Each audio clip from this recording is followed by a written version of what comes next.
ایک روایت ہے جو ہمیں یہ بتلاتی ہے کہ ہم حضور مکرم کے اخلاق کے سب سے زیادہ شبیہ کیسے ہو سکتے ہیں۔ ان کا ایک عرشی پہلو ہے جس تک کوئی نہیں پہنچ سکتا، وہ نبی ہیں، رسول ہیں، اللہ سبحانہ و تعالیٰ نے ان پر وحی نازل کی ہے۔ وہ بقول امام رضا علیہ السلام کے تمہاری حیثیت اللہم صلی علی محمد وعلی محمد، تمہاری حیثیت امام کے مقابلے میں ایسی ہے کہ جیسے تم یہاں زمین پر رہ کر آسمان کے ستاروں کو ہاتھ میں لینا چاہو، یہ امام نے مثال دی ہے۔ تو یہ پاسبل ہی نہیں ہے۔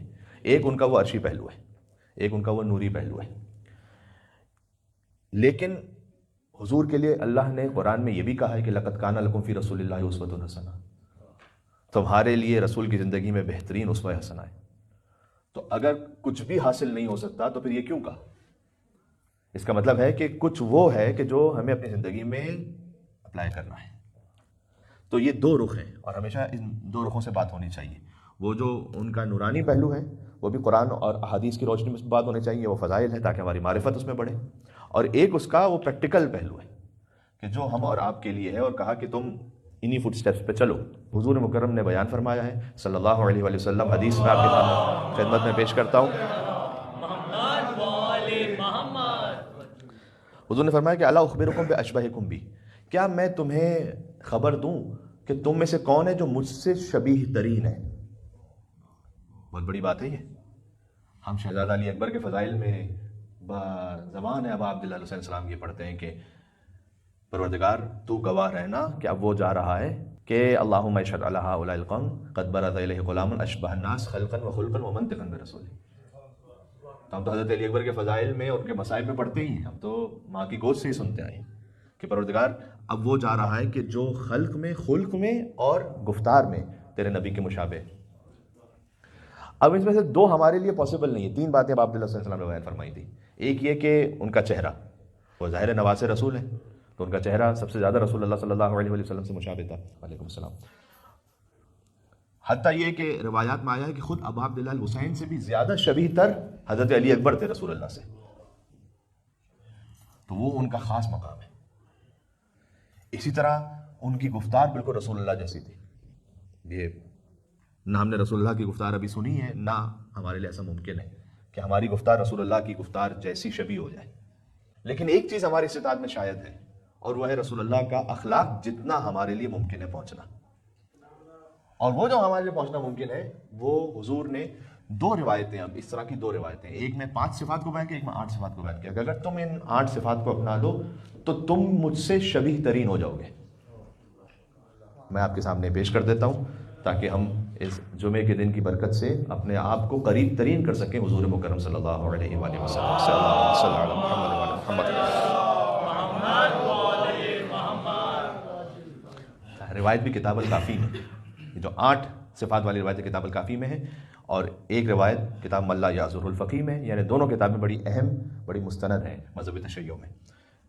دونوں میں ایک چیز جو سب سے پہلی کامن ہے، احسنکم خلقا، وہ کہ جس کا حسن اخلاق سب سے زیادہ ہے وہ مجھ سے قریب ترین اور شبیہ ترین ہے۔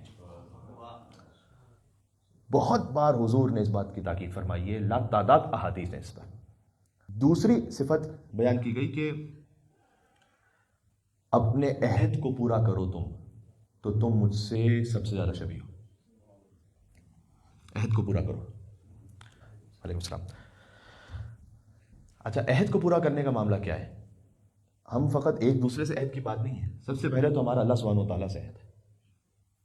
کتنی مرتبہ شب قدر میں قرآن سر پر رکھ کر عہد کرتے ہیں کچھ کہ پروردگار فلاں گناہ چھوڑ دوں گا، یا یہ کام نہیں کروں گا، یا زندگی ایسے گزاروں گا، پھر جو اللہ سے کیا ہوا عہد اس کو توڑ دیتے ہیں۔ تیسری صفت حضور نے بیان کیا، اگر تم مجھ سے سب سے زیادہ شبیہ بننا چاہتے ہو تو امانتوں میں خیانت نہ کرو۔ بہت سامنے کی بات ہے، اور اس کا تعلق فقط مسلمان سے نہیں، اس کا تعلق ہر ایک سے۔ امانت میں خیانت نہ کرو۔ اب میں اس کی ڈیٹیل میں جاؤں تو پھر امانت کا مطلب خالی آپ نے کسی سے کیش لیا ہوا وہ نہیں ہے، اس میں بھی پہلی بات ہوتی ہے جو اللہ سبحانہ و تعالیٰ نے امانت دی ہوئی۔ اب امام زمان علیہ السلام اللہ کی امانت ہے، قرآن اللہ کی امانت ہے، امام بارگاہ اللہ کی امانت ہے، بات واضح؟ اولاد اللہ کی امانت ہے، جب اولاد اللہ سبحانہ و تعالیٰ کی طرف سے دی گئی امانت ہے تو اس میں خیانت نہ کرو کا مطلب کیا ہے؟ یعنی اسے اللہ کے راستے پہ چلاؤ۔ چوتھا حضور نے یہ فرمایا کہ اگر تم مجھ سے اخلاق میں سب سے زیادہ شبیہ ہونا چاہتے ہو تو اپنے والدین کے ساتھ نیکی کرو۔ پانچویں امام نے فرمایا کہ کچھ والدین ایسے ہیں کہ جو مرنے کے بعد اپنی اولاد کو آگ کر دیتے ہیں۔ تو امام سے پوچھا گیا کہ مولا مرنے کے بعد کیسے آگ کر سکتے ہیں؟ کہ اگر تم نے مرنے کے بعد ان کے حقوق کی رعایت نہیں کی تو وہ تمہیں قبر سے آگ کر دیتے ہیں۔ اور پانچویں بات فرمایا حضور نے کہ صلہ رحم کرو، اگر تم صلہ رحم کرو گے تو مجھ سے سب سے زیادہ شبیہ ہو۔ یہ وہ روایت تھی کہ جس میں 5 صفات کا بیان تھا، باقی ایک روایت جس میں 8 صفات کا بیان ہے، میں اصبرکم علی الحق۔ ایک حضور نے فرمایا کہ جہاں کہیں حق آ جائے تمہیں صبر کرنا پڑے گا، جتنا تم زیادہ صبر کرو گے اتنا تم مجھ سے شبیہ ہو۔ اقدمکم للغیظ، جتنا تم اپنے غصے کو زیادہ ضبط کر لو اتنا ہی مجھ سے شبیہ ہو۔ اس روایت میں بیان کیا، سبحان اللہ۔ واشدکم من نفس انصافا علی الرضا والغضب، یہ مجھے ذاتی طور پر بہت زیادہ یہ صفت اس پر دل سے لگتی بھی ہے، اس پہ گفتگو کرنے کو بھی چاہتا ہے، آج موقع نہیں، کبھی اور کروں گا انشاءاللہ، کہ تم میں سب سے زیادہ مجھ سے شبیہ وہ ہے کہ جو چاہے وہ خوش ہو یا غصے میں ہو انصاف کو نہ چھوڑے۔ بہت مشکل کام ہے، بالخصوص جب غصے میں ہے، بہت مشکل کام ہے کہ آپ کسی کے ساتھ عدالت کو باقی رکھیں پھر بھی چاہے غصے میں، اس کے ساتھ وہ بیجا بات نہ کریں کہ جو غلط ہے، اتنی بات کریں جتنی بات کرنے کی ضرورت ہے، اس سے زیادہ نہ جائیں آگے، ٹھیک ہے؟ کیونکہ جب غصے میں ہم ہوتے ہیں تو پھر ہر حد چھوڑ دیتے ہیں، ہر حد پار کر دیتے ہیں، تم نے یہ بھی ہو، تم ایسے بھی ہو، تمہارا باپ یہ ہے، تمہارا خاندان یہ ہے، تمہاری یہ سب شروع ہو جاتا ہے، اس لیے کہ ہم غصے میں عدالت کی رعایت نہیں کرتے۔ تو حضور نے فرمایا کہ اگر تم مجھ سے شبیہ ترین بننا چاہتے ہو تو غضب کے عالم میں بھی انصاف کو باقی رکھو۔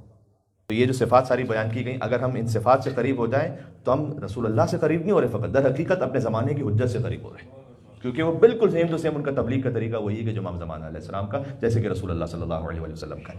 اور جب اللہ نے مشیت میں رکھا ہے، اللہ جانے کہ اس نے کب رکھا ہے کہ اس کی آخری حجت ظہور کرے، لیکن اگر کم از کم اپنے گھر کی حد تک یہ جو صفات بیان کی میں نے 4-5 صفات 7-8 صفات، یہ کوشش کر کے ہم نے ان ویلیوز کو اپنے گھر کے اندر قائم کر لیا تو اتنا تو میں کہہ سکتا ہوں اللہ سبحانہ و تعالیٰ کی بارگاہ میں کہ پروردگار تو اپنی حجت کو دنیا کے لیے جب بھیجے گا تب تو بھیجے گا، لیکن میرے گھر پر جو حکومت ہے وہ امام زمانہ کی ہے،